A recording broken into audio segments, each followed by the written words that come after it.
So it's another live client spotlight today. So I'm really excited about this one. I've got Sally coming to join me very soon, in a couple of minutes.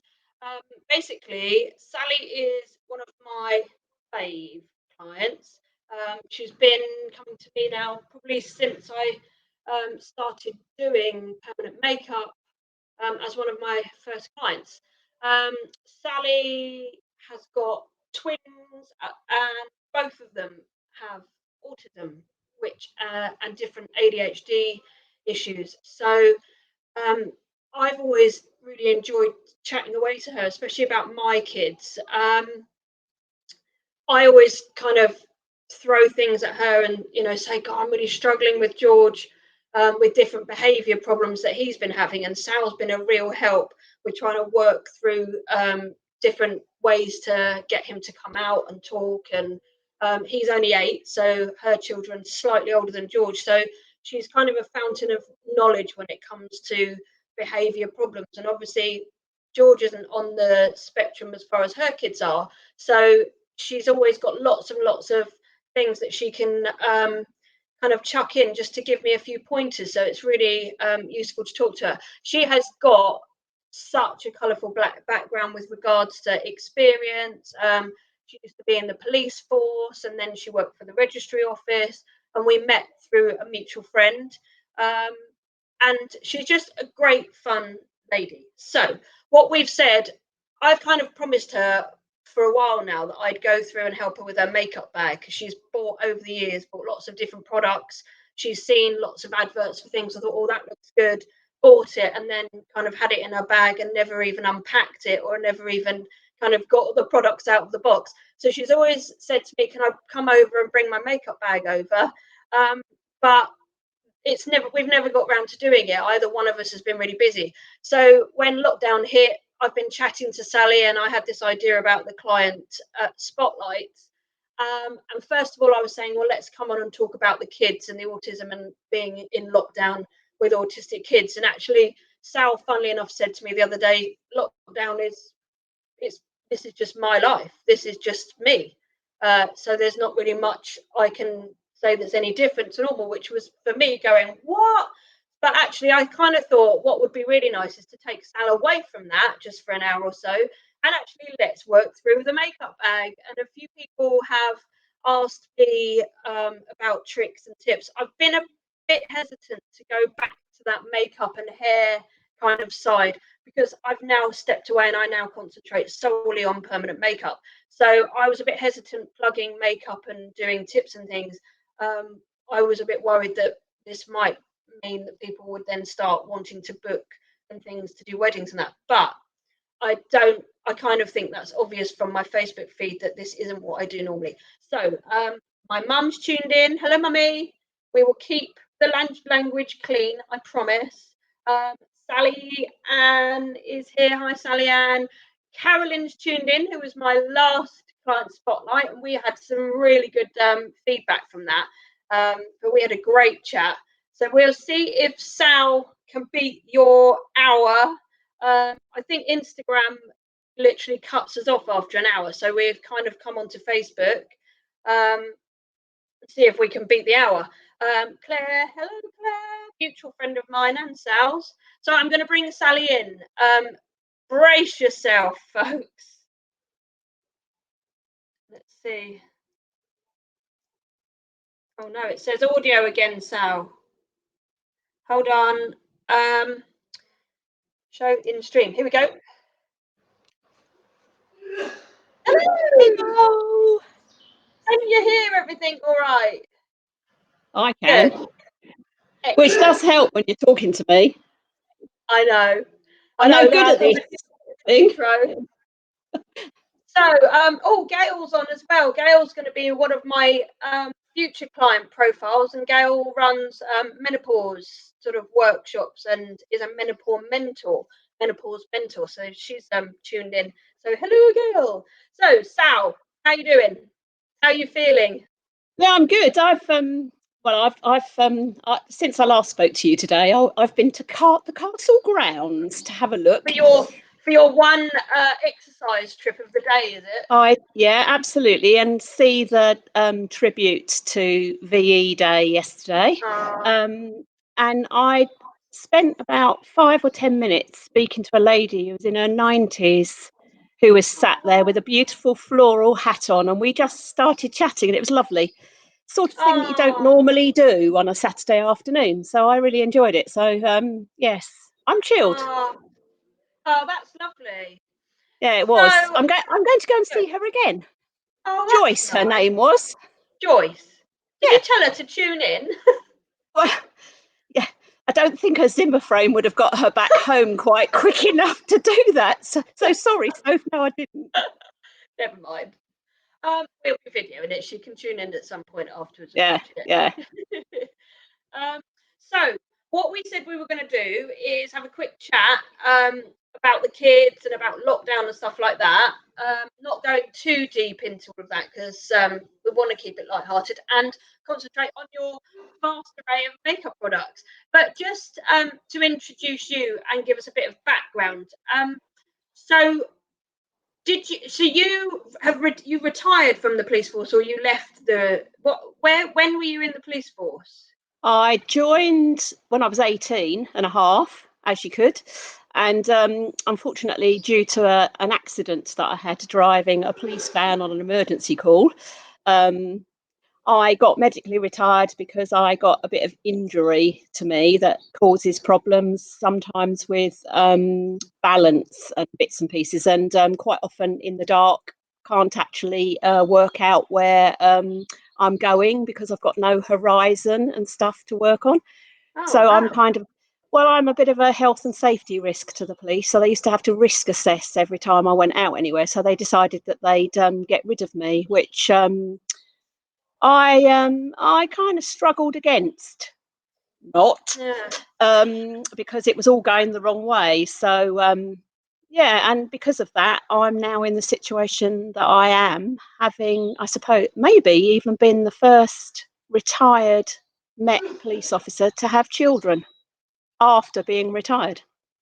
After being retired. Mm. So how old were you? So what? How old were you when you left the police force?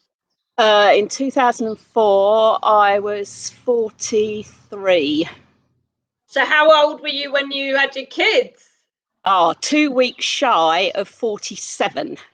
Whoa! And twins at 47. I mean, that just in itself, I just kind of go, how the bloody hell did you even cope with that? What do you mean, carrying them or? Yeah, just carrying them and then having infant babies. Yeah, When I think of the lack of sleep just with one, you had twins and you were like 47. yeah, ancient, Sophia. All right, yeah, but still, I kind of go, Jesus, I was 38 and knackered, so I don't know how you Well, did it.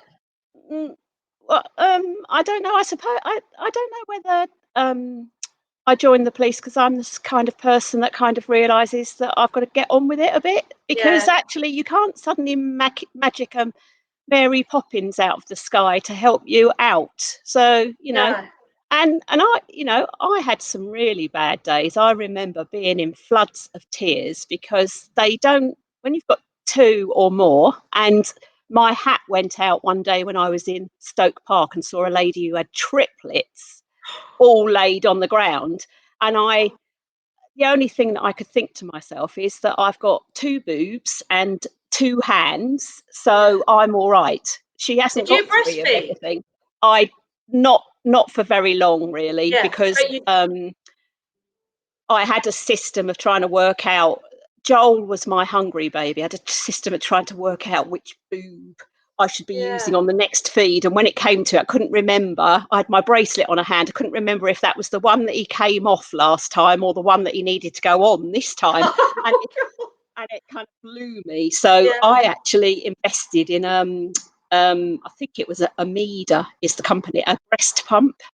But wow. I didn't even really get on with that one. So No. yeah, but So then there moved are on, but memories yeah, of blimey. me with these two things like that, and a Oh, crumb of or biscuit crumbs, because I was so hungry. yeah. I I used to shovel chocolate digestives down me while they were feeding. But God, that's and sounding in then the pub now.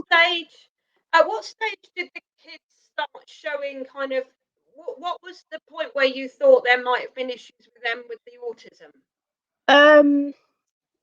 Right. Okay. So one of the things that you get to find out when you're on this journey is that girls and boys present completely differently, and it's almost like women are born with this kind of innate, this built-in innate nature to nurture. So what we do is we comply. We don't stick out. We're on the radar for the most handsome, strong, virile man that we can procreate with to keep, the generations going. So in the early days, that's what girls do. They kind of fit in. They look for the people that are the most popular and kind of try to copy them. Oh. Boys are a different kettle of fish. They're the hunter-gatherers and Joel had "There's Something Not Quite Right" written all over him, probably from even before he was born. When they were trying to scan for him, he was never where they expected him to be. And when they were trying to scan him, he'd be moving about a bit. But it was his speech development, really. He basically had 3 words, I think, at the 2-year check. And then when he got a new one, he dropped one of the old ones. Oh. So I was having this conversation with nursery about his language, also about the fact that he chose not to kind of engage with the other children, was actually quite difficult to control. He wouldn't do what he was asked, not in a bad way. It was almost as if he didn't get what they were saying. Yeah. We went to a nativity play in the nursery and he was lying on the bookcase. So, things start to kind of, you think, I don't really know. So we were lucky because he was diagnosed with autism when he was 3, which was 2011. And unfortunately, because of money and things, it isn't a job it's that easy. The opportunity was there for us. So, I'm quite proactive. If things aren't right, I've got a tendency to say so, which isn't always right. But so he was diagnosed at 3. Lucy looked like she was coping until she got that hormone kick at 7. And then it became obvious that she actually was so completely different to her peers. And really? It was then that I started to be more convinced that something wasn't right, because I was convinced that something wasn't right. She actually doesn't make relationships very well, including with us. So at the moment, in lockdown, she is in her bedroom, in her nightie. She only comes out to eat. She gets in the shower every night and changes her night clothes, and she goes back in.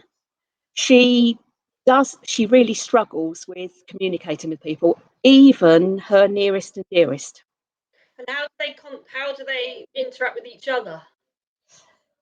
Well, because she kind of doesn't want to socialize. She doesn't want to make the effort. She doesn't know what to do. They don't very often. They can fight, but they can also have moments where something's really funny. And she seems to be wanting to teach him about puberty and things that he's kind of slightly not really ready for now. No. Yes, I know. But I don't know if you remember when they went to forest school, that was my issue there, because she wouldn't desist from having that conversation with the young kids there. How old are they now? They're 12, so they've just started secondary school. Yeah. So she's kind of that far ahead, but she doesn't want to hold back. It's difficult, isn't it? Yeah. No, you can't say that on here, Lucy. She's just come in and said something that I hope you didn't hear. But no, you're not. No. So unfortunately, Lucy's vulnerable by the fact that she doesn't get stuff really, and No. it my heart was in my mouth when I thought that I was going to have to release her from our front door to go to George Abbott, and join all the, is it 900 or 300 kids that go there on Yeah. day one in year 7? I don't know.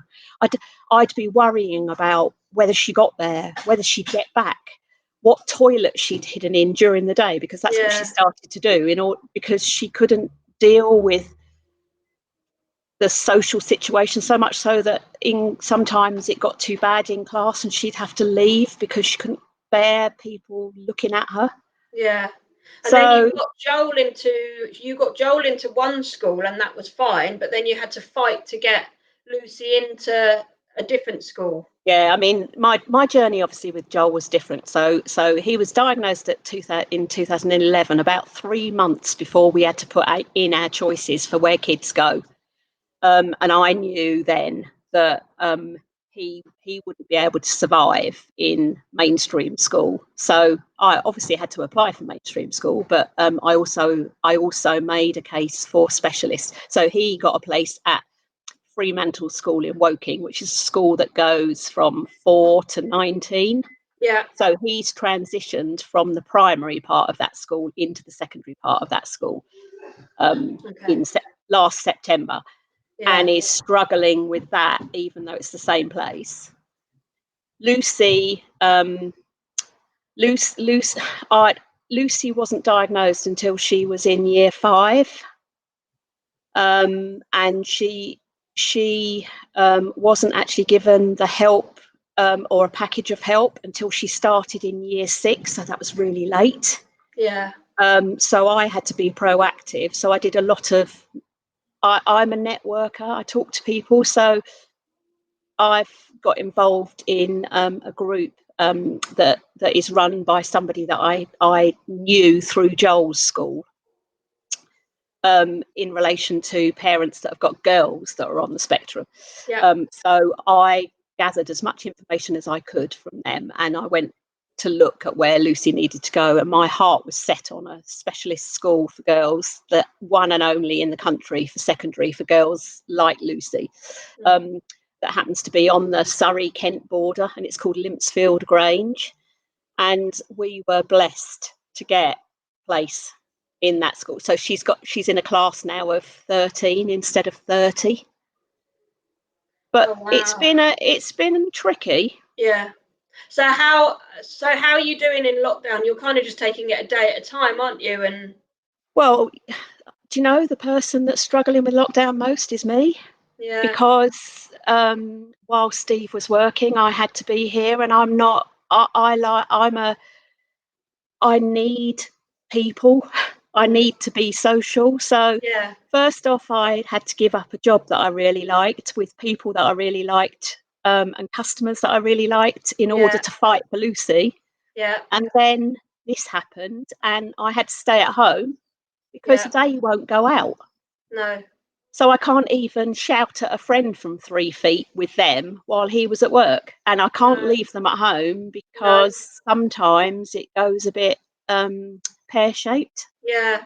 So it's a So bit hard, but he's yeah. retired now. So hence, that's why I went out. Yeah. So this is why I was desperate to kind of get you on. And I didn't, although we've spent 20 minutes talking about the kids, and we can spend hours and hours and hours chatting away about them, but Oh, I kind of wanted I'd to, rather not. yeah, I wanted I'd to rather pull you in. not. That's when I said, you know what, let's not do that. Let's do the makeup. Let's take you Yeah, away from yeah. all of that. Let's lift it up a bit as much as we can. Let's try and get you out of the house, even though you're in the house. So I've said to you, my challenge to you this morning was get all your makeup out and lay it all out into categories. So I'm going to just try and move my laptop to show everyone what I've done with mine this morning. So I've got all of my makeup out and all of my brushes, and I've kind of put it into categories of foundations, lipsticks, liners, blushes. And what I'm planning on doing is just working through step by step. And I'm going to do my makeup. Oh my God, Sal. Yours is better than mine. What do you mean? Look at all that. It's like a treasure chest. I know, but I've got to tell you, some of it's mean. Oh, God. So you said to me this morning, I've just found some brand new stuff that I've never even got out the box. Look at you. Do you know what So, I've had that? uh, New finish tinted moisturiser. It because I know that you've got to have an SPF. yeah. So This is because I've been banging on in your ear. That's really nice stuff, Sal. right. Well, I haven't got a clue how old it is though. You say it's got a shelf life. So the trick is with the shelf life, if you look on the back of your bottles, you should, somewhere on there should be a little tub. Can I get that there? Oh Can yes, you 24 see months. a little tub and it's got a number? That one's got an 18M in it. Yeah, yeah. I think that's months, isn't it? 24 months. Yeah. So what's You yours got on it? 24. yeah, but you've got to know when you bought it, That's Sophia. the whole trick, is you've got to know when you bought it. So my thing, it used to be with my makeup kit when I was doing this professionally, standard practice as a makeup artist, when you bought a new product, you'd get a Sharpie pen and you'd write the date on there that you bought it. So then you'd know from Yeah. the best before. So I would get standard, I would go round and just mark on everything. Um, this is all my own kit. So this is my personal stuff. I don't have my professional kit anymore, although I grabbed a lot of this outfit. But that's the key, and that's my little bit of advice to anyone with regards to shelf life and making sure that you're putting stuff on your skin that's actually going to be doing it a bit of good, is to look out for that 18-month. A little pot. Most, if not all, products should have it on. I'd say most creams and liquids are 18 to 24 months. You tend to find, so this one here is tiny. That's 6 months. So that's MAC concealer. That one's 6 months. I've had that way longer than 6 months, so that should go in the bin, but there's no way I'm letting it go. When you get to powders, you might find the powders don't have anything on. They don't have a shelf life emblem on powders. That is because very few organisms will actually grow on powder. They tend to live in moist, humid conditions. Of course, yes. Bacteria. My only issue is if you don't clean your brushes or if you use a cosmetic sponge, the bacteria grows on the sponge, not on the powder. So it's a matter of cleaning your brushes and making sure they're dry before you actually touch any powder with it. What you can find sometimes tends to happen more with your pressed powder. When you've got the little sponge that you get with the pressed powder, you get a lot of oil. So where you put the pressed powder on your face, the sponge picks up the oil from your skin.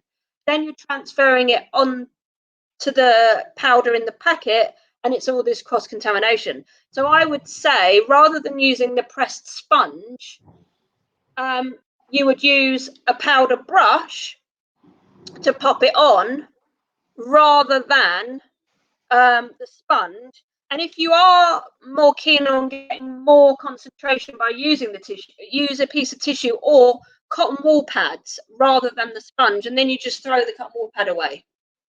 Does that make sense? What I've got is I've got finishing powder. Yeah, that's a pressed powder. So, but that is it. Bearing in mind, I'm 173.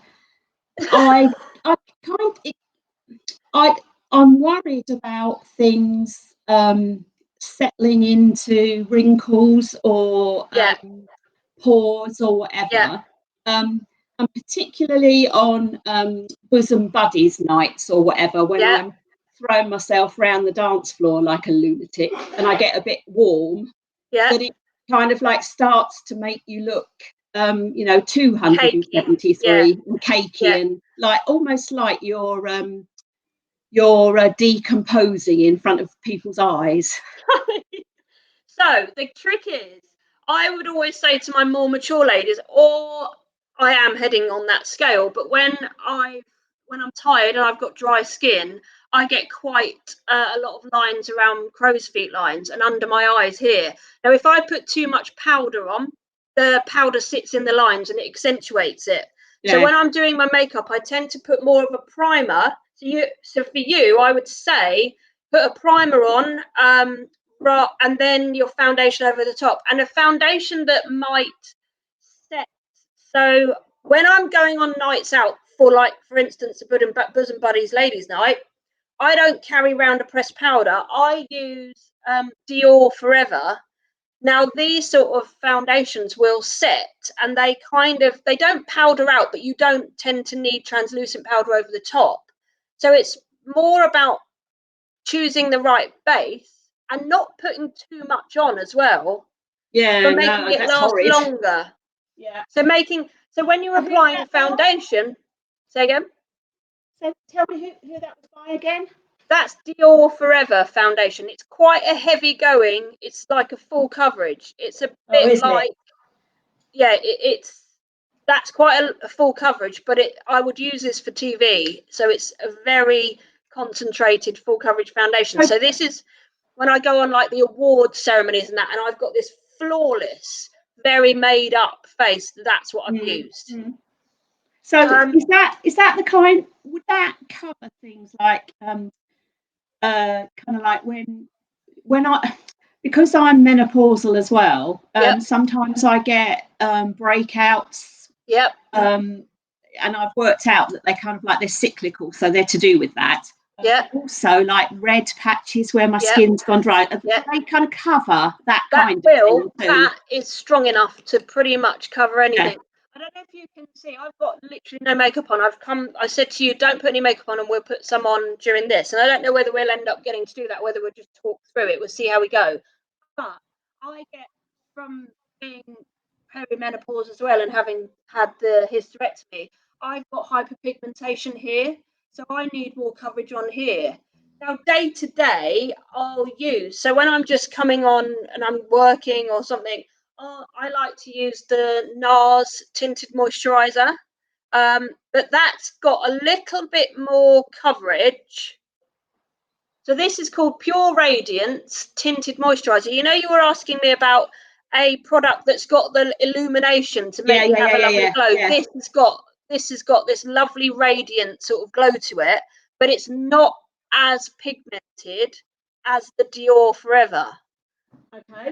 So this for a day to day, and it's got SPF 30 in it. So that's good for summer. That's good for summer. It's good for day to day. I mean, I tend to, in the summer, wear that on a night out, and it's good to go. Now, what you can do, you could pop this on all over, and then you could use your Dior Forever in areas that you need more help with. So you could put the Dior Forever under here, knowing that it's going to last. Yeah.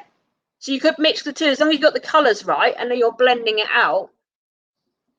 So then, so what I think we'll do, let's do it. Let's fall in love. Run through, what have you got there? Let's see what you've got foundation-wise. Foundation-wise, oh God. Yeah, foundation-wise, let's have a look. So I've obviously got that tinted moisturiser. That's the Bobbi Brown. I've got MAC Select Tint. Yeah, that's quite nice. I think I've, you know. Don't you find that the MAC Select Tint, though, they're quite powdery and they tend to sits in the lines. I tend to find MAC products are really good on younger skin. As you get older, I'll put that in the bin then. Because I've probably had that 6 check years. the best before. Check the date on there as well. Put it to one side. Give it to Lucy. Oh, big. Is she listening? There's no best before date on this, is there? No, but it'll have that bottle. It'll have the little bottle mark on there, should it? Yeah, about 18 months. It's probably older than 18 months, isn't it? Yes, and I haven't got a Sharpie, but I'm going to get one. And I've got MAC Face and Body foundation. Face and Body's really nice. Again, very lightweight. I used to use Face and Body all the times when I did photo shoots on models, and it literally comes, it's a really nice standard foundation. Again, you wouldn't have so much of the coverage, and I think it probably does it probably does end up sitting a bit powdery. How do you find that one? I think I prefer this one to that one, which is That why I one, yeah. found that in an older Select, makeup bag. yeah. But yeah, I used to like the Face and Body. It's not got much coverage, but it's a nice light one for better days. this is Bobbi Brown, and I know I wouldn't have bought that long ago because I bought it from. There is a Bobbi Brown in the Tunsgate, isn't In there? Guildford, yeah. Yeah. Well, this is where I got this, a tinted moisturising balm. Nice. How do you find that? Is it quite rich? Yeah, it's quite rich, and I'm a put it on with a brush. That looks really dirty, but it's not. It's stained the white bit on the end. But Yeah. I'm a use a brush and downward strokes so that my hairs don't stick up. So with that brush that you've got there, you need to do circular like blending. Oh, I think I do. And you All kind sorts of of stuff. Yeah, that they're better to do circular movements, just to go round and round. They're really nice, those brushes. I don't have one of them, but you're dipping it in and you're kind of doing this really quickly and really lightly, and then you can do that at the end, but just try and get the circle movements in, because you've got those long spiky bits on the hair. You kind of they blend it out a bit better with the foundation. Okay. So the foundation sticks to the little the spiky bits, and then the softer hair underneath, the sable hair underneath, is kind of for blending. So you do that with those brushes. Right. You do that. That's a nice brush. So, but how much of your face do you put foundation on? Because I have a tendency to put it all over, including my eyelids, under my eyes. Eyes, down your neck, décolletage, ears. Everyone forgets their ears. I haven't got any of those. Yeah, but I always put it on my ears, because otherwise you end up. My mum was always a thing with me. Whenever I used to do my makeup, she'd be like, "You've got tide marks," and I'd have the old jawline tide mark, and it's always a matter of just blending it out. And I always do this as well, just to blend it down. I'm more of a fingertip. I use my fingertips to do foundation. Yeah, I think I'm starting to go that way, but I did wonder whether a sponge was better than a brush. I mean, With I wash. sponges, you want to dab rather than wipe. You're pushing it on. So when I use the Forever foundation, the thicker one, I'll use the sponge and I push it in all the way around. And you're doing that, and then the end point goes into the eyes, and you're dabbing. When I'm And using more tinted you do it on moisturizer, your eyelids and under your eyes as well. Now, eyelids, it's really important to put a foundation or a concealer on your eyelids and then powder over the top, and that creates your base for any eyeshadow. If you don't put a foundation and powder on your eyelid, and you put your eyeshadow on, the eyeshadow will sit in all the lines. So you need to prime. I mean, I've even got Unique. I quite like Unique products. I'm not a fan of pyramid selling, but I do quite like the products. And Unique do some really nice cream eyeshadows. But to use those properly, you need to use the eyeshadow base. So you put that on as a primer, and that fills the creases. And then you put this eyeshadow on the top. And with the cream eyeshadows, you use a brush, but again, you push cream onto your skin. You don't brush it, because it'll end up sitting in the line. So you're kind of pushing it on. But they're really nice products. I tend to find as well, like I said, on older skin, you want to use more creamier than fluids or powders. And also things like the shimmery eyeshadows. The shimmer sits and it accentuates lines, whereas more matte eyeshadows work better. Shall I go through and put mine on, and we could talk as we do it? Yeah, why not? Yeah, let me put my hair back here. I don't want to show my grey bits. No, that's fine. I will work through and put mine on and just show you as I go. So I tend to use, for going out during the day, I'll always put an SPF on. If I'm going to do a night, if I'm going out in the evening, I love the Clarins Beauty Flash Balm. So that kind of, it sort of sets your skin a bit. It kind of gives this a bit of a tightening, but it's also got this lovely iridescent sort of a glow to it. But what I tend to find is if you use the Beauty Flash, it does leave a weird kind of, I think there's quite a bit of lanolin in it, but it kind of, if you brush a lot and if you use brushes, you'll see bits of it peeling away. So when you use Beauty Flash, you need to do the pushing on technique rather than the brushing. So during the day, I will use my Ultra Sun SPF. This one here that I've got is the tinted one. So I'll tend to go in and I work on my eyes first. So I'll pop a little bit under the eyes. Because I'm professionally trained, I do with my makeup what I would do on a shoot. So we tended to do work on the eyes first, to then clean the skin off, and then do the foundations once you've finished your eyes. That it helps because you can't get your foundation underneath your eyeshadow if you've done that first. no, you do your eyes, you put the foundation on your eyes first, but Oh, always just work the eye area first. Because what I tend to find is, I don't know about you, but eyeshadow drops onto your cheek. So if you've done your full face and then you've got eyeshadow under your cheek, you end up having to put more makeup on to cover up the powder that's dropped on your cheek. So basically you do your eye makeup, so you put your primer on, you'll put your eyeshadow on, I literally do everything apart from the mascara. My mascara is always last. But then I will clean down my cheek here and then do all my makeup on my base. So I always put SPF. Now, since doing my cancer, the Masked, the melanoma and skin cancer course, the eyelids and the ears and the tops of the nose are the worst area for skin cancer. So wherever the sun's going to hit, but everybody forgets to put sun cream on their eyelids. So many people get skin cancer around their eyelids and their eyebrows. So that's a big one for me. Let's whack it on there. So that's the primer or a base. So I'm going to go for, now I used to love Liz Earle Sheer Skin Tint. Don't write this down because they changed the formula, and the new formula, I don't like it. And I get really frustrated with cosmetic companies when they do that, because I was a massive fan.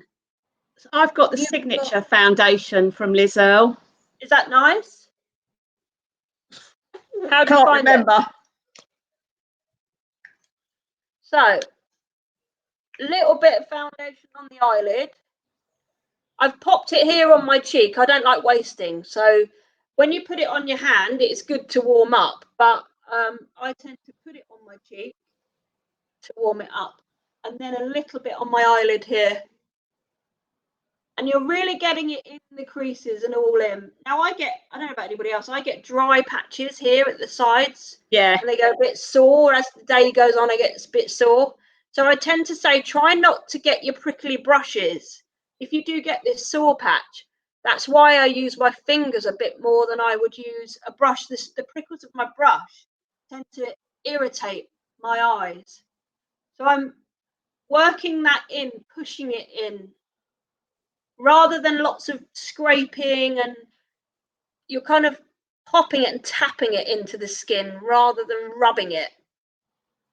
I suffer with really dark eyes, dark under my eyes. So I like to lift that out. So on top of that, I'm going to go with a flat brush with my pressed powder. I've always used Studio Fix from MAC. I was MAC trained. It's what I know. So I'm again pushing the powder onto the eyelid. I'm not dragging it, pushing it on, pushing it on. I'm always conscious of rubbing your eyes and everything and pulling the skin around your eyes. That's what causes the creases. And none of us need to encourage lines on our eyes, sadly.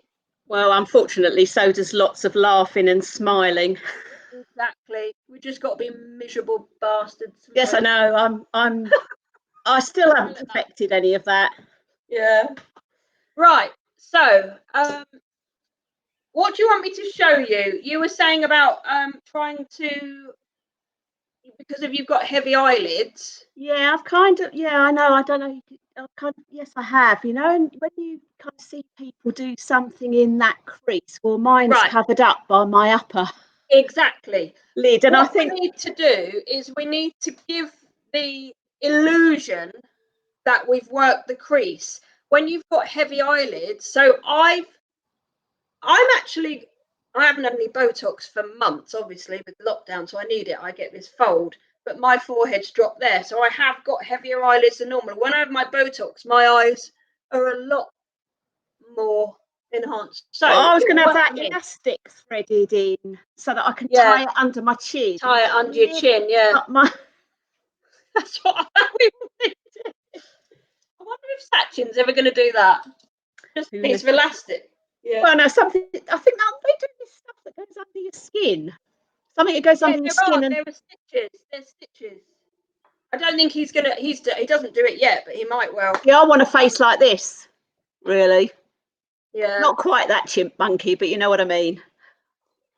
So what we want to do when we've got heavy eyelids is you need to use a highlighter or a lighter, brighter colour on your eyelid, all over your eyelid.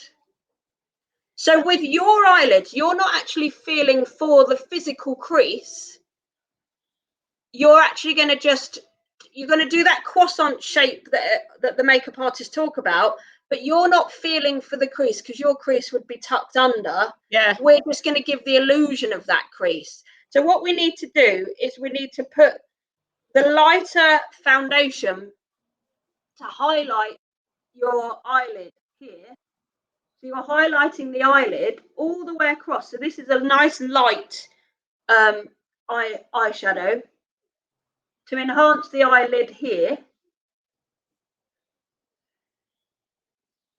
So would you use when you say light, I know you said lighter and brighter. Yeah. But I would have had a tendency to use like a creamy colour. Yeah. Because Yeah. white No, not isn't white. quite right No. for me. No, I wouldn't use white. This one is a unique palette, Moodstruck Addiction palette I've gone for. So I've gone for the tender, and it's like an kind of it's like a beigey, creamy colour. Yeah. And so the whole key is you've got 3 different tones. So you've got the very light one, the highlighter, then you've got the medium tone, and then you've got more of an accentuating tone. So then you've got the darker one. So here we've got the light one, we've got the medium shades, and then you've got this enhancer, the colour.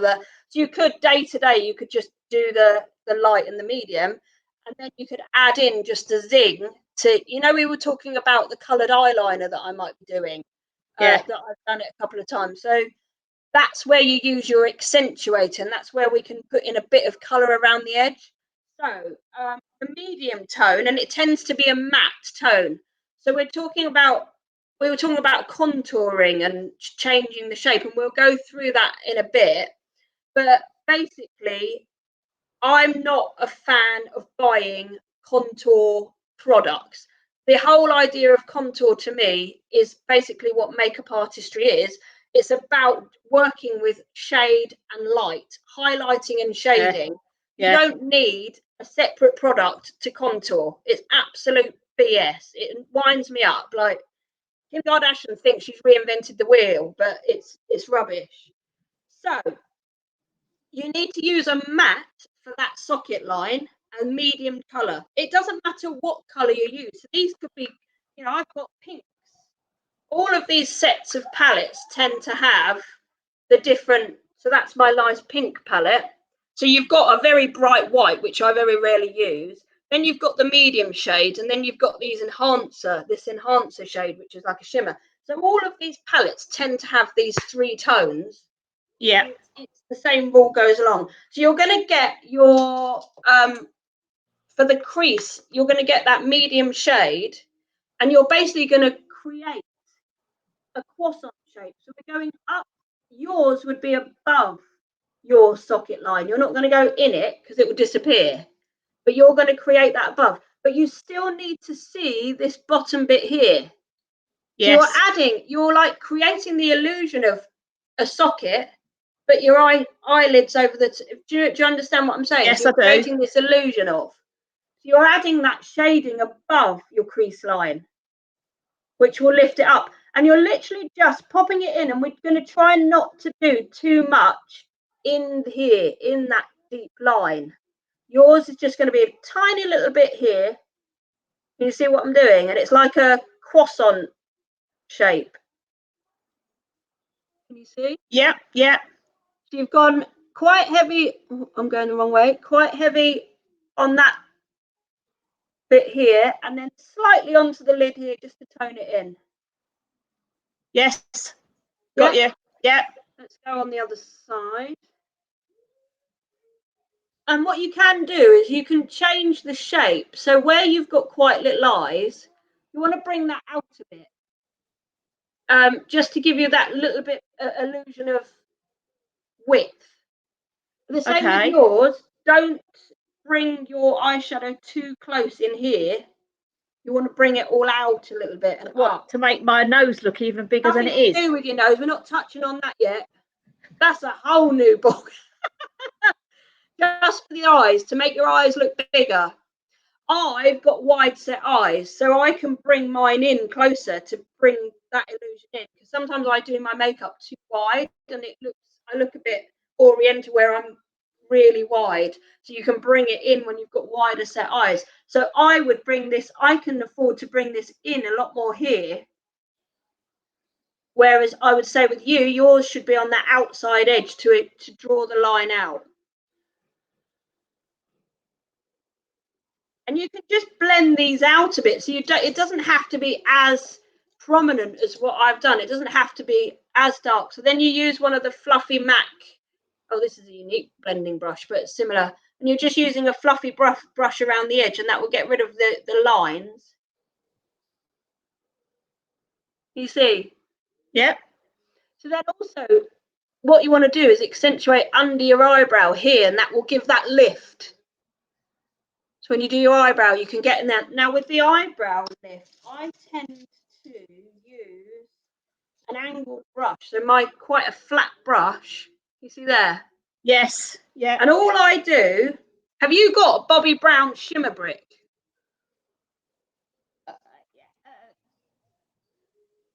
I've just got the illuminating powder. Oh, that's brightening finishing, and that's nude finish.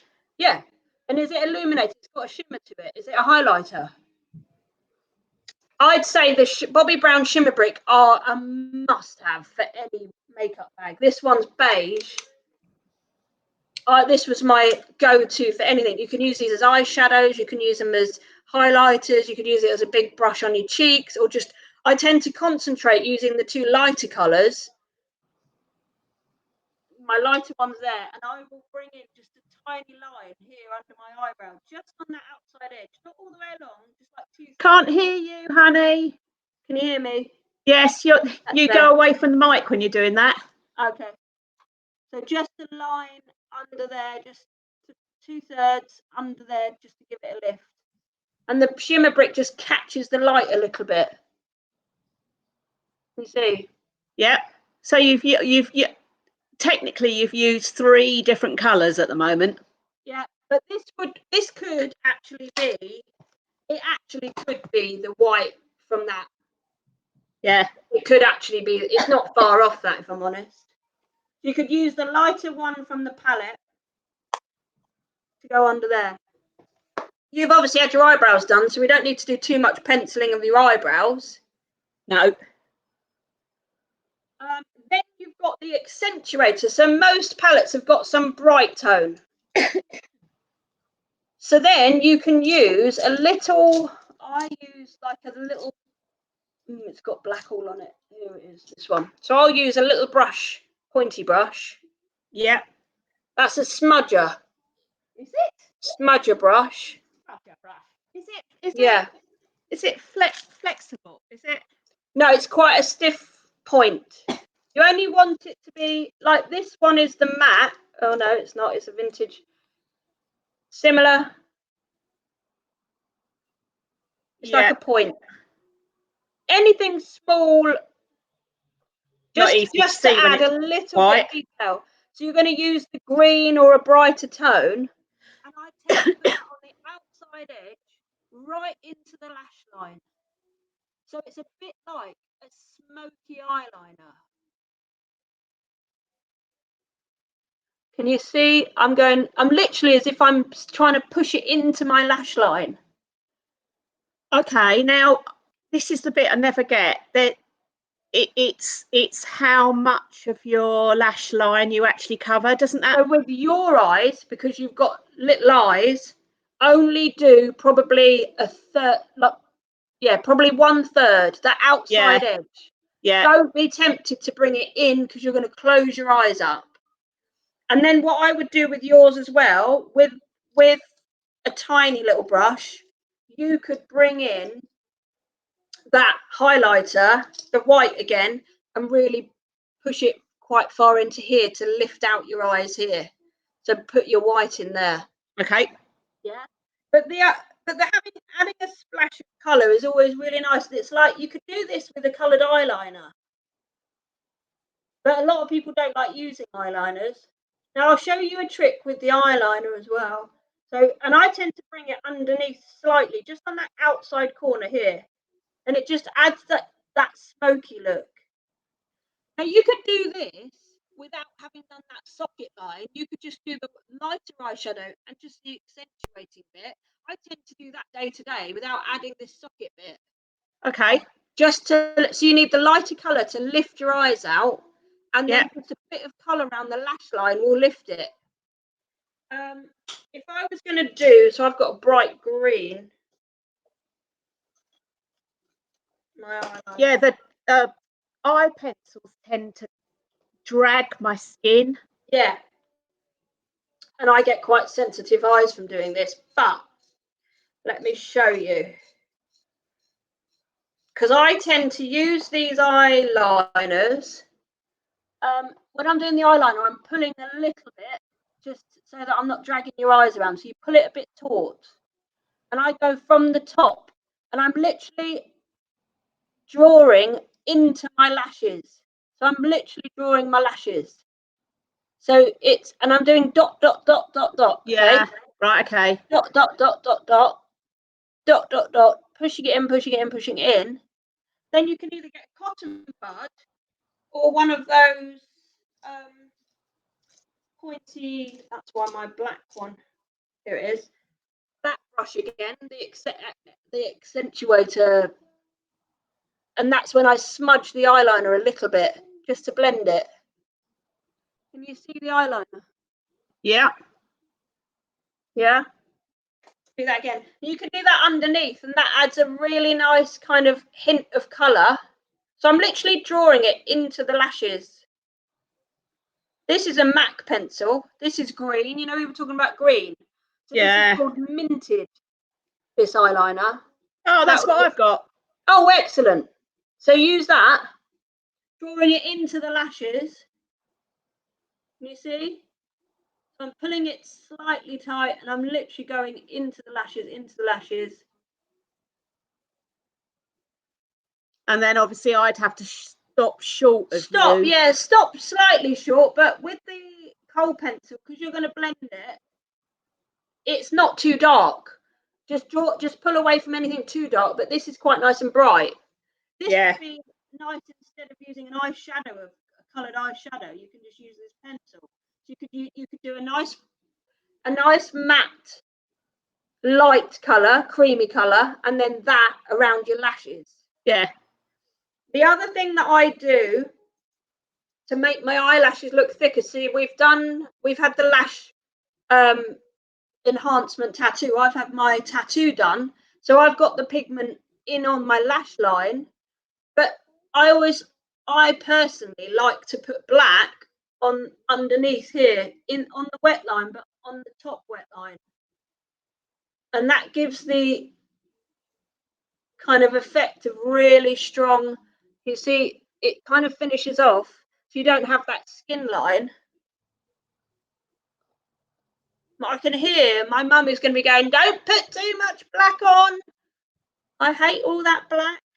Your mother. Oh, right, now I've seen white on people, Yeah, or a kind of creamy colour, if yeah, not white. you can do that. It really opens out the eyes. It's a little bit 90s, but I think that I haven't got mine. Hold on a minute. Let me just see. Best I get rid of my Wonder pencil then. I don't want to be 90s. That's so yesterday. Have you got one of these light ones? Yes. Yeah, I haven't. I have got it. I just don't know where it is. Mine's a Benefit one. I've got the Benefit Bright Eye. I think it's called Bright Eye. It's a big fat pencil from. Yeah, here it is. Yes. So let's have a look. This goes on the wet line. You can see what it does straight away. So does the white go on the lower wet line? Yeah, And black. I would do black on the top. Let's see what this does, because it really does pop them. This could be good for yours, because it will lift out your eyes a bit. Can you see? Oh yeah, it has, hasn't it? Yeah. Like I say, I've got massive bug eyes, so sometimes I tend to try and bring mine in a bit, but that could be good with you with the smaller eyes, to bring them out with a bit of your green around your lash line, around your lashes. So they'll work well for you. Yeah. And then you're using your Revitalash, aren't you? No, you haven't been using it. No, I'm really bad. I buy No. stuff and I don't keep it up. I'm just But really we bad. do your LVL, don't we? No. We do your LVL. We didn't do your LVL. I've been doing the Revitalash, and then I need to get my LVL done. So I've done the eyes pretty much. So we've added a bit of a socket. So I've explained about giving you some depth here. Yes. Lifting out with a lighter eyeshadow, bit of colour around your lash line, using the Bright Eye pencil to bring out your eyes. So then I then go on to doing my base. So where I've put powder, sometimes I might give this a wipe over to clear it off, but it's not too bad actually. I didn't spill too much. So this is where I'll put on a few dabs of my foundation. I tend to put my SPF on the rest of my cheeks, and then I'll do the foundation. So I'm using the NARS here just for day, and I'll tap it on slightly underneath where I've just worked, because I don't want to load up too much here under my eyes, because I tend to find it sits in, like we were saying, it sits in your lines. So I literally just dab this on where I need it, and then I'm just going to Blend it out with my fingers. Yeah, I pat it. And this will stop me from getting, so I'm really conscious of this area here, because I've got that hyperpigmentation here. So I'll blend it out here. But I try to avoid putting too much around my neck area and around the nose and that. Because once you've done your eyes, you're nearly there. Then you can kind of reduce how much you put everywhere else. I'm always more of a I always think less is more, especially when I used to do weddings, because you'd have to have this last all day long. If you packed on too much heavy makeup, it would just end up sitting all nasty on the skin, and like you say, going all cakey. So I'll just dab a tiny. I mean, I literally just had like a pinprick amount. So I'm literally putting that much. Yeah. On camera. See? Yeah. And that's literally done the areas I need. So I'll pop a little bit on my forehead, but not too much. I don't tend to put any powder or anything over the top of this. So I'll just pop this on as a little bit of coverage. And then, because I'm conscious of my under eye, I've got the concealer. So we'd either go in with the Forever Dior foundation, but I also use this Pro Longwear concealer, which is MAC, and that's really long lasting. That's one of the best concealers I've found for under the eyes. So, and I literally, again, it's literally a tiny weeny pinprick that I and then I'll blend it out on my hand with my finger, and that's where I tap that in my dark circles under my eyes, and I'm just tapping it in.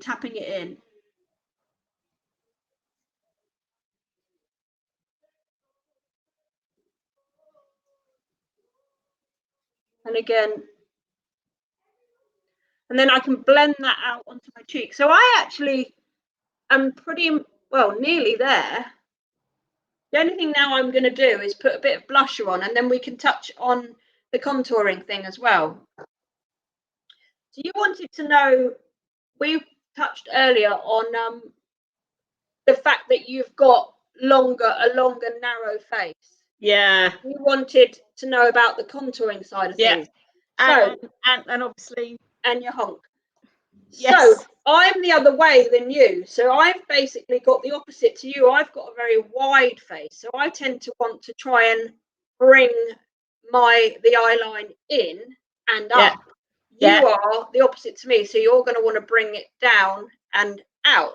So when I do, so we've got to reverse what you do to what I do. And it's the same if somebody's got a very, very heart shape. So the ideal face shape is an oval face shape. So if somebody's got a square face shape, they want to just take out the edges. If somebody's got a long face shape, you want to take off the top and the bottom. And if somebody's got a wide face, we need to bring in and accentuate. So we're trying to add length. So with me, I use a big fluffy brush, and I've got the Bobbi Brown. Now, for contouring, you have to use a matte bronzer. You use a shimmery highlighter and a matte bronzer. Some of the bronzers have got a highlighter in them, so it's a contradiction. It's not gonna. That's MAC for you then. Global Glow by MAC. No, put that in the bins. Honestly, like what? The only thing they're good for is it makes it look like you're on holiday and you've got that sweaty kind of glow. Yeah, no, lovely. So that's a fake tan. Very attractive. Yeah, it's a fake tan, but it's got so much shimmer in it, and also that will sit in your lines because it's got the shimmer in it. Hoola by Benefit. Hoola is brilliant. Look, I've got it. Hoola is brilliant.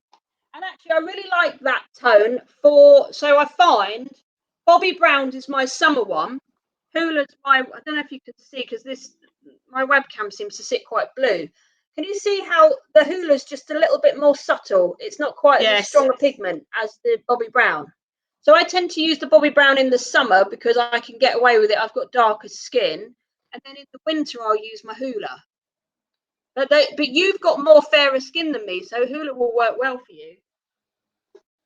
So using your Hoola, you are going to use a big fluffy brush, and you're going to put the Hoola at the top and underneath on your chin here and down under your neck there. Right. And I wouldn't even, so you're going to go here and here to try and add a bit of shader and bring it down. Now, I know you've got a fringe, but actually to add that depth there as well underneath your fringe and bring your fringe forward, it's not going to do it any harm. It's still going to do the same thing. Yeah. It's still going to have that effect. I would say do a little tiny bit here to give you a bit more of a cheek, but you've got quite good skin, you've got good bone structure. So I'd be more tempted to do the blusher and a bit of highlighter here to bring them out rather than adding to suck this in because you've got quite a narrow face. So I wouldn't put any bronzer so much here. Oh, right, because I've been having a tendency to do kind of like a figure of 8. No, because you're basically pushing everything. So everything you put on with your bronzer, you're pushing back. Everything you put on with your highlighter, you're bringing forward. Please don't tell me that you then put highlighter down your nose. No. Good. I don't do anything with my nose. I just go, it's fine. I've got to live with it. Well, use your bronzer on your nose. So you could put your nose. Now, for me, because I've got this squat little nose, I put highlighter down my nose. And I put a little bit of highlighter. So you could put a bit of highlighter just above your eyes here, just to bring your eye. You know, we were talking about the lift. If you lift, then that's going to lift up your eyebrows a bit. So I'm going to put my bronzer where I need it. So I tend to try and take off the square of my head here. So I'll put top corners here and here. Take that out. So I'm bringing more of the attention down the center of my face here to try and elongate it. So I also bring in here, because I've got a wider face than you here. So I'll bring in a bit here. So do I do mine along my cheekbone? I wouldn't, because you've got good cheekbones. So I wouldn't. I would leave that. No, I was saying my Bronzer. No, not the bronzer. We do that with the blusher. blusher. Blusher. And This is bronzer's not blusher. No, okay. So we're bringing this in here. We're bringing this in here. I'm going to take out these two corners here. And I tend to come down the side of my nose here with my bronzer, because I've got more of a wider nostril and a flat here. And I want to bring out the flat and sink the nostrils. And then I always do here, because I've got that funny knobbly chin. Then you get your highlighter. So I tend to use either the Bobbi Brown Shimmer Brick or Sugar Bomb. Benefit, Sugar Bomb's lovely. That's kind of like, it's kind of got 4 different tones in there, but it's got a bit of a sparkle, but it's like it's kind of a highlighter and a blusher in one, as it were. But if you haven't got Sugar Bomb, you could use a highlighter. You have got a highlighter, haven't you? You've got a Bobbi Brown highlighter you showed me. Did I? Oh, these. Yeah. Is that, what colour is it? Open it up and let's see. Well, it's finishing powder, isn't it? Sorry, illuminating powder. Has it got a sparkle? It's illuminating. Yes. Yeah, so that's your highlighter. Right. So with the highlighter, you would put that cheekbones. You could put that under your eyebrow here. Yeah. A little bit of a thin line, so not with one of these brushes, more of an eyeshadow brush. Yeah. Your eye here. And I would say just along the top lip, brings your lips out. Plumps your lip a bit. I haven't got any lips, have I? No. So this highlighter, just above your lip line, enhances your lips a bit. Okay. That's where you put your highlighter. So I'd go so I've here. got quite a distinct kind of tram line, haven't I, between my nose and my... So you could just do a little bit here. Yeah. There. And that will bring your lips out. Again, avoid your nose, bit here. With your nose, I would just put some... Can't ever avoid my nose. Yeah, no. But you just put your hoola, so the eye will be pulling towards those highlighted areas. So people, when they look at you, are going to be looking at where we've put the eyeshadow, above your eye here, cheekbones, lips. It will draw the attention away from your nose. Yeah. That makes sense? Okay, so then I tend to put this Sugar Bomb, and I'll go, so with the blusher, you're looking at the fat bit.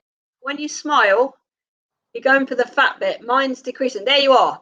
So you're going to go there. In the old I can't make your face, though. No, you can. Yeah, you can. Look there. That's where you put your blusher. So that's is that the apple of your cheek? Yeah, that's it. A lot of people make the mistake of doing blusher along their cheek underneath to suck in, and that's not where you would blush. You're going to blush on that. It's what I've always done. Yeah. You're blushing. You would put your bronzer there. You wouldn't put your blusher there. Right. Okay. If you wanted that sun-kissed look, if you wanted to use a bronzer to make yourself look suntanned, you would put bronzer wherever the sun would hit your face. So bronzer tends to be forehead, nose, cheekbones. It's never underneath your cheekbone. It's never there. It's never under your chin here. The sun doesn't hit you under your chin. So it tends to be when the sun comes down, that's where you're going to naturally tan. That's when you're going to naturally catch tan. Yeah. So there we go there. And then finally, I will then put my mascara on at the end when I've done my base, done my foundation, done everything. And then the only other thing is lips. So you said that you're conscious that you've got the slimmer lips. Use a lip liner, and even if it's just a natural colour, accentuating that line. So I would tend to use like Dervish. MAC does a liner called Dervish. Where's my box? Here it is. Yeah, Dervish is just slightly darker than flesh colour, than a natural lip colour. So that one's Dervish, which is really nice.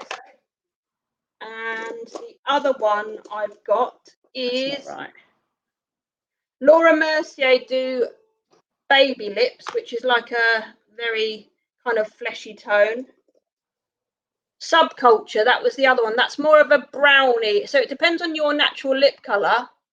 You've got more of a pinky tone, so I'd say Dervish over Subculture. Mine's more of a Subculture. So I would tend to do Subculture, and then one of my new favourite products at the moment is the Clarins Natural Lip Perfector, which is it goes on kind of like a lip balm conditioner, but it's tinted. So that's got a really, and this one is what?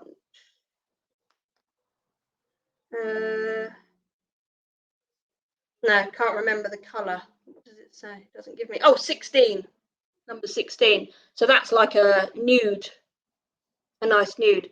So you'd line the lip. So is that just above your lip?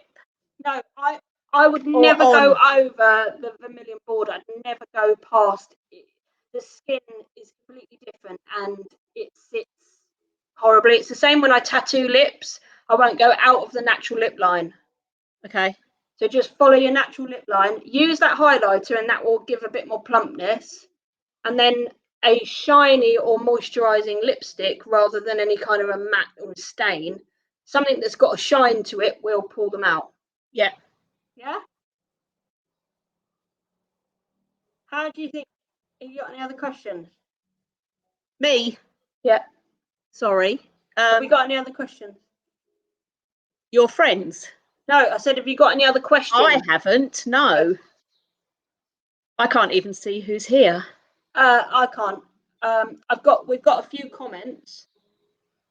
But we've gone over an hour. We've beaten Carolyn's. Oh gosh. Oh, right. Sally Ann needs this menopause talk. I've got to be telling you. Gail, I'm going to need that one as well. Yeah.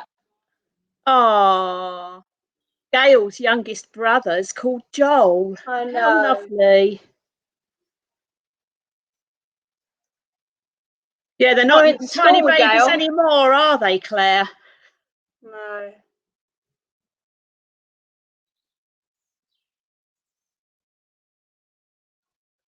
I should imagine Avril's lying on the sofa full of gin. I think she probably might be. No, actually, I think she's taking a dog for a walk.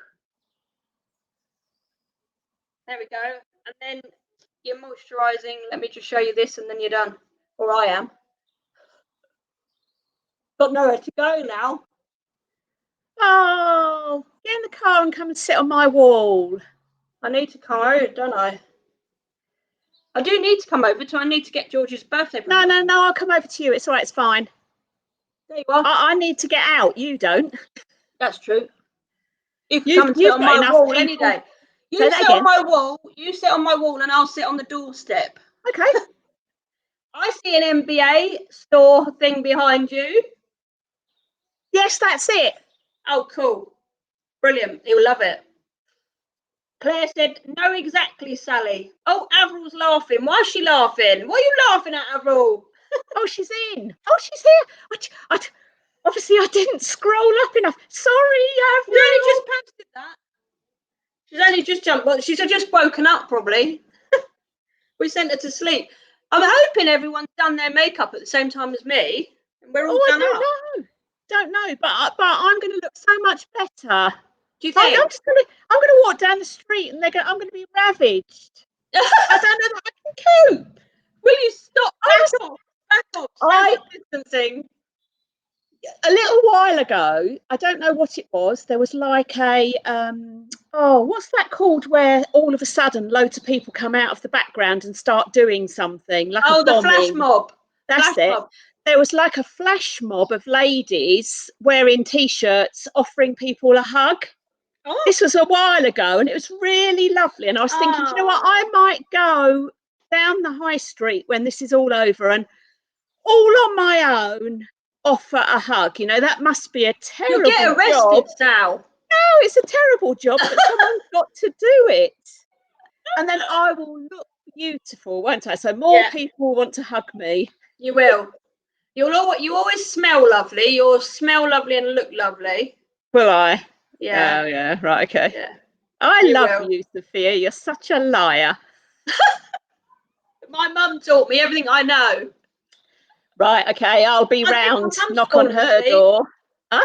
I think my mum's fallen asleep. Has she? Gail said, Oh, "Great bless. live, ladies. You're next, Gail." Yes, yeah. I'm looking. I'm going to follow all of these. You know, Yeah, bring it good. on. Bring it on. Yeah. My next one is I'll show you how I got into belly dancing. Oh my God, that's another one. You're gonna have to show me how to do belly dancing. Yeah, it's something that Avril doesn't even know about. Oh my God, that's one for the wall, isn't it? Probably something like that. Yeah. Best to go and practice. Oh God. So my next live is actually going to be Gemma Ware, who is an osteopath, but Oh yes. she's had two babies within, I think, 18 months of each other. Not even that. Maybe it's within a year of each other. But she's really keen to share about fitness during pregnancy and after post-birth, and obviously fitness helping your mental health. And she's been doing lots of sort of live YouTube videos for the kids, teaching them about the body and biology, but within exercise, which has been really good fun. I think her YouTube post is Jiggles with Gemma, if people want to look it up. But that's the next one I'm going to do. I think it's going to be on Wednesday, lunchtime next week. Okie dokie. All It's right. been lovely. Thank you. And thank you, Good. everyone, for joining us. Yeah, thank you for everyone for tuning in. Yeah, and thank you to my kids for not killing each other out the door. Yeah, I think both of mine came in at some stage. I think Oh, did they? Joel's headphones walked to the crisp bucket and walked back out again. Oh, we'll give them a hug, although they probably don't Thank you, appreciate a honey. hug, do they? No. No. But anyway, they get one whether they They want get it. one, whether I they want it or pin not. Joel to the floor quite often. He goes, get off. Brilliant. Anyway, Well, love you see you, lots. Sal. Love Thank you you, too. honey. All Loved right. it. Bye. Bye.